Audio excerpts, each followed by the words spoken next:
बिस्मिल्लाहिर्रहमानिर्रहीम। अस्सलाम वालेकुम। सारा मान हियर फ्रॉम एचआर एकेडमी। आज का सेशन है ग्रेड 9 केमिस्ट्री स्टूडेंट्स के लिए and very very important SLO जो आज हम कवर कर रहे हैं that is chemical equation and balancing the chemical equation. So let's begin with the chemical equation. Introduction to chemical equation देखते हैं। A chemical equation is a symbolic representation of chemical reaction, right? It uses chemical formulas of reactants and products. ठीक है, chemical equation क्या है? Simply it's a symbolic presentation है। किसकी है? Chemical reaction की। यानी केमिकल रिएक्शन को अगर आप सिंबल्स के जरिए रिप्रेजेंट्स करेंगे तो फिर वो क्या कहलाएगी? केमिकल रिएक्शन कहलाएगी। और केमिकल रिएक्शन में क्या होता है? Formulas of reactants and products use होते हैं। And chemical reaction shows how substances change during a chemical reaction. ठीक है, केमिकल रिएक्शन क्या शो करती है? किसी भी केमिकल रिएक्शन के दौरान जो रिएक्टेंट्स हैं वो किस तरह से प्रोडक्ट में कन्वर्ट होते हैं। फॉर एग्जांपल, अगर हम एग्जांपल देखें तो एग्जांपल है methane reacts with the oxygen gas to form carbon dioxide and water. ठीक है, यहाँ पर क्या हुआ देखें, येलो बॉल जो है वो that is for the carbon and जो ग्रीन बॉल्स हैं वो किसके लिए? हाइड्रोजन के लिए। And red pink balls are for the oxygen. क्या हुआ कि one atom of the carbon was combined, initially was combined with the hydrogen, लेकिन रिएक्शन के बाद क्या हुआ? Carbon combined with the oxygen to form the carbon dioxide gas. And फिर जो remaining hydrogen gas remaining hydrogen atom थे वो किसके साथ कंबाइन हुए? रिमेनिंग ऑक्सीजन एटम्स के साथ कंबाइन हुए और उन्होंने क्या बनाया? वाटर मॉलिक्यूल बनाया, right? So this is the chemical reaction which is chemical equation which is showing the reaction of methane with the oxygen to form the carbon dioxide gas and the water. Next है parts of a chemical equation. Chemical equation के कौन कौन से parts होते हैं वो देख लेते हैं हम। Yes, this is a chemical equation जिसमें आपको क्या नजर आ रहे हैं? रिएक्टेंट्स नजर आ रहे हैं। रिएक्टेंट्स क्या होते हैं? वो सब्सटेंसेस, वो कंपाउंड्स होते हैं which participates in any of the chemical reaction. यानी किसी भी केमिकल रिएक्शन में जो सब्सटेंसेस पार्टिसिपेट करेंगे उन्हीं को हम क्या कहते हैं? रिएक्टेंट्स कहते हैं। और केमिकल इक्वेशन में रिएक्टेंट्स हमेशा लेफ्ट साइड पे लिखे जाते हैं। तो हमारे पास इस इक्वेशन में रिएक्शन क्या है? हाइड्रोजन और ऑक्सीजन है। फिर आपको क्या नजर आ रहा है? प्रोडक्ट नजर आ रहा है। प्रोडक्ट्स वो सब्सटेंसेस होते हैं जो किसी भी रिएक्शन के बाद मिलते हैं। ठीक है, हमें मिले किसी भी रिएक्शन के अंदर में हमें मिलेंगे। रिएक्शन के बाद रिएक्टेंट्स रिएक्शन करने के बाद जो कंपाउंड्स बनाएंगे उसी को क्या कहा जाएगा? प्रोडक्ट्स कहा जाएगा। तो so products are the substances which are formed after a chemical reaction. ठीक है, इसके अलावा आपको इस इक्वेशन में क्या नजर आ रहे हैं? कोफिशिएंट्स। कोफिशिएंट्स क्या होते हैं? वो नंबर्स होते हैं जो किसी भी कंपाउंड के स्टार्ट में लिखे हुए होंगे, राइट? और फिर कोफिशिएंट के अलावा भी नंबर नजर आ रहे हैं जो देखिए जैसे ऑक्सीजन है, हाइड्रोजन, उसके नीचे छोटे से नंबर 2 लिखा हुआ नजर आ रहा है। ये क्या है? सबस्क्रिप्ट्स हैं। ये क्या शो करते हैं? ये एटम के नंबर्स को शो कर रहे होते हैं कि कोई भी एटम कितने नंबर ऑफ एटम्स मौजूद है किसी भी केमिकल इक्वेशन में, राइट? इसके अलावा आपको सिंबल्स नजर आ रहे हैं, लाइक रिएक्शन एरो नजर आ रहा है। ये शो कर रहा है या रिएक्शन की डायरेक्शन को शो कर रहा है। फिर आपको क्या नजर आ रहा है? States of matter. यहाँ पर देखिए वाटर के साथ L लिखा हुआ है, ऑक्सीजन के साथ G लिखा हुआ है, हाइड्रोजन के साथ भी G लिखा हुआ है। G stands for gas and S stands for solid and L stands for liquid. तो यहाँ पर दो ही स्टेट्स हैं, कौन कौन सी? Gas and liquid. तो ये हैं parts of chemical equation, like आपको reactants, products, then coefficients, subscripts और इसके अलावा क्या है? symbols, right? So these are the parts of a chemical equation. इसके बाद properties of correct chemical equation. जो एक करेक्ट बैलेंस इक्वेशन होगी उसकी क्या प्रॉपर्टीज होंगे, क्या कैरेक्टरिस्टिक्स होंगे? Number 1, must represent the known facts. क्या वो इक्वेशन आपको नॉन फैक्ट्स रिप्रेजेंट करेगी? नॉन फैक्ट्स का मतलब एक्चुअल रिएक्शन जो हो रहा है वो उसको रिप्रेजेंट करेगी। Must have correct chemical formulas, उसमें केमिकल जो फॉर्मूलाज होने चाहिए वो बिल्कुल करेक्ट होने चाहिए। मस्ट ओबे the law of conservation of मास। अब ये law of conservation of mass क्या कहता है? लॉ ऑफ कंजर्वेशन ऑफ मास कहता है कि जो मैटर है उसे ना तो क्रिएट किया जा सकता है और ना ही डिस्ट्रॉय किया जा सकता है। और किसी भी केमिकल रिएक्शन में जो मास ऑफ रिएक्टेंट्स होते हैं वो हमेशा इक्वल होंगे किसके? मास ऑफ प्रोडक्ट्स के, राइट? तो ये जो लॉ ऑफ कंजर्वेशन ऑफ मास है ये ओबे होना चाहिए एक बैलेंस्ड केमिकल इक्वेशन में, राइट? इसके अलावा नेक्स्ट हमारे पास क्या है? Should be balanced in term of number of atoms. और वो केमिकल इक्वेशन जो है नंबर ऑफ एटम्स को एग्जैक्ट बैलेंस्ड शो करे, ठीक है? तो वो सही बैलेंस्ड केमिकल इक्वेशन होगी, राइट? नेक्स्ट हमारे पास बैलेंसिंग अ केमिकल इक्वेशन में स्टेप्स कौन कौन से होते हैं? फर्स्ट स्टेप ये है कि right the unbalanced equation with the correct formula. आपको जो अनबैलेंस्ड इक्वेशन मिली है वो क्या होना चाहिए, विद द करेक्ट फॉर्मूला होना चाहिए बोथ रिएक्टेंट एंड प्रोडक्ट के। फिर आपने सेकंड स्टेप में ये करना है, count the atoms of each element on both sides. अब चाहे वो रिएक्टेंट्स की साइड हो या प्रोडक्ट की साइड हो, दोनों साइड पे आपने एटम्स के सही नंबर को काउंट करना है। थर्ड स्टेप में आपने क्या करना है, balance one element at a time by changing coefficient. ठीक है, ये याद रखिएगा, आप एटम के जो एलिमेंट्स हैं उनको क्या करेंगे, बैलेंस करेंगे।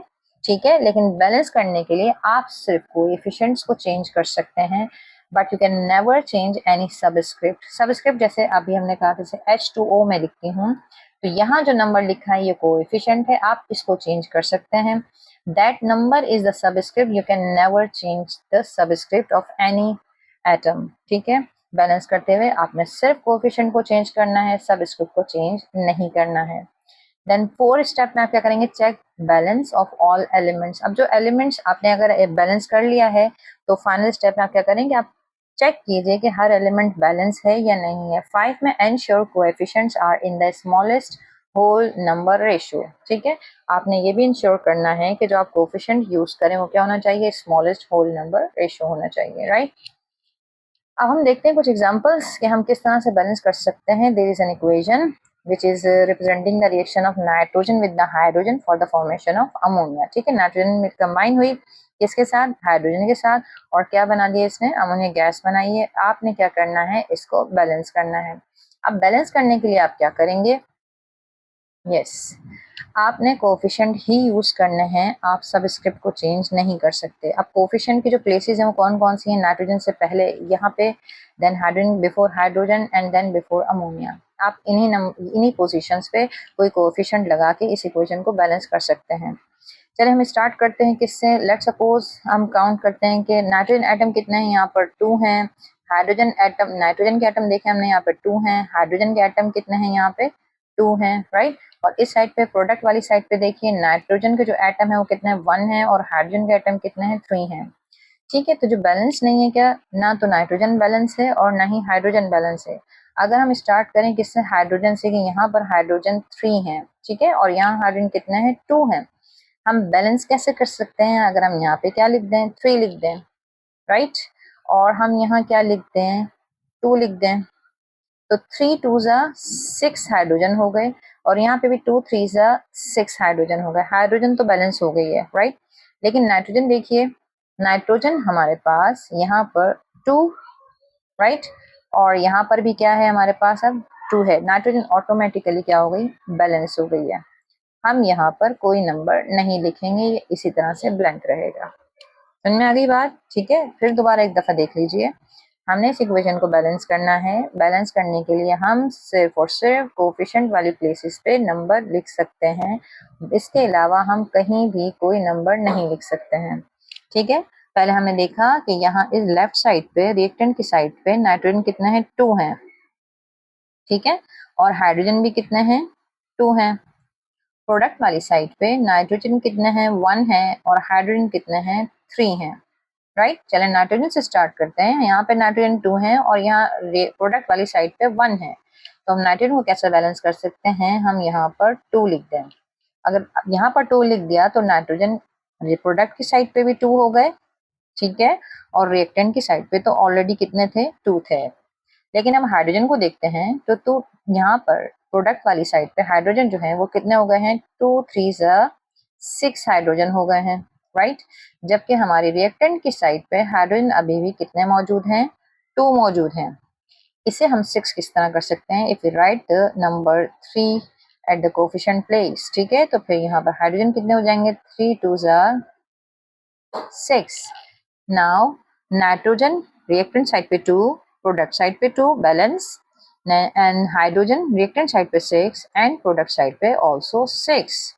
So the balance equation will be, yes, N2 plus 3H2 arrow 2NH3। ये इक्वेशन अब क्या है, बैलेंस है। सेकेंड एग्जांपल देखते हैं हम, you have to balance the chemical equation for the reaction of iron with the oxygen for the formation of iron oxide। ठीक है, इस रिएक्शन में क्या हो रहा है, आयरन मिलके ऑक्सीजन के साथ मिलने के बाद क्या बना रहा है, आयरन ऑक्साइड बना रहा है। अब हम देखते हैं हमारी रिएक्टेंट साइड पे आयरन कितना है, 1, ऑक्सीजन कितना है, 2, और प्रोडक्ट वाली साइड पे आयरन कितना है 2 एंड ऑक्सीजन कितना है 3। किस तरह बैलेंस कर सकते हैं हम? लेट्स सपोज हमारे पास यहाँ पर ऑक्सीजन 3 है रिएक्टेंट प्रोडक्ट वाली साइड पे, और रिएक्टेंट वाली साइड पे क्या है 2 है। कैसा बैलेंस हो सकता है? पहले हम ऑक्सीजन को ही बैलेंस कर लेते हैं, ये plus sign O2 arrow Fe2O3। अगर हम यहाँ पर 2 लिख दें तो ऑक्सीजन कितना हो जाएगा 2 3 जा 6। ऑक्सीजन कितने हो गए 6 हो गए, राइट। और यहाँ 6 हो गए। अगर हम रिएक्टेंट साइड पे यहाँ 3 लिख देते हैं तो यहाँ भी ऑक्सीजन 3 2 जा 6 हो गए, राइट। लेकिन अगर हम आयरन को देखें प्रोडक्ट साइड पे, आयरन 2 2 जा 4। ठीक है, आपने कोफिशिएंट को सबस्क्रिप्ट से मल्टीप्लाई किया, आयरन कितने हो गए 4। अब रिएक्टेंट साइड पे आप 4 कैसे कर सकते हैं? यहाँ स्टार्ट में क्या लगा दें 4 लगा दें, राइट। तो आप इक्वेशन देखिए कि रिएक्टेंट साइड पे आयरन 4 है, ऑक्सीजन 6 है, प्रोडक्ट साइड पे आयरन 2 2 जा 4 है और ऑक्सीजन 2 3 जा 6 है। Now this is the balance equation for the reaction of iron with the oxygen. ठीक है, for Fe plus 3O2 arrow to Fe2O3। So this is the method to balance the chemical equation। आप मजीद equations को खुद से practice कीजिएगा, ठीक है। Importance of balance chemical equation क्या है? Balance chemical equation follow law of conservation of mass. ठीक है, ये अभी मैंने बताया कि law of conservation of mass क्या कहता है? Mass can neither be created nor be destroyed and the mass of reactant will always be equal to the mass of the product. And second क्या है कि ensures the correct stoichiometric ratios for the calculation. And third importance ये है कि helps in predicting the amount of reactants and product. Now summary क्या है कि chemical equation is basically a symbolic form of a reaction, ठीक है, and must be balanced to obey the law of conservation of mass. And third point is balancing is done by adjusting the coefficient not subscript. And fourth is correctly balanced equations are essential in chemistry, right? So this was all about the chemical equation and how you can balance the chemical equation. If you have any question, write down your question in the comment box. Please do practice more equations by yourself. Uh, keep watching the channel for more videos. Don't forget to like, comment and share. Thanks for watching. Take care of yourself. Allah Hafiz.